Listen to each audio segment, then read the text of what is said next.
చంద్రబాబు నాయుడు మహిళల్ని అవమానించాడు. ముందుగా దానికి ఈ రాష్ట్ర మహిళలందరికీ చంద్రబాబు నాయుడు క్షమాపణ చెప్పాలి.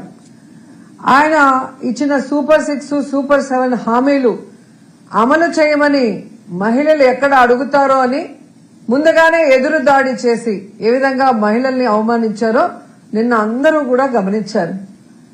పల్లె వెలుగు బస్సులో స్టార్ట్ చేసి 1 ఇయర్ అయిందని జెండా పండుగ రోజు జెండాను ఎగరవేసి ఆ పల్లె వెలుగు బస్సులో మహిళల్ని ఎక్కించుకొని కట్ట దగ్గర ఉన్న తన ఇంటికి తీసుకువెళ్లి భోజనాలు పెడతానన్న పేరుతో ఏ విధంగా అవమానించి వాళ్ళ ఆత్మస్థైర్యాన్ని దెబ్బతీశాడో టీవీల సాక్షిగా ఈ రాష్ట్రంలో ఉన్న మహిళలందరూ కూడా గమనించారు. మహిళల్ని ఎవరేమిచ్చినా వెంపర్లాడే వాళ్ళలాగా, డబ్బుకు ఆశపడే వాళ్ళలాగా, అసలు ఎంత నీచంగా చంద్రబాబు నాయుడు చిత్రీకరించాడో చూస్తుంటే చాలా రక్తం మరిగిపోతుంది.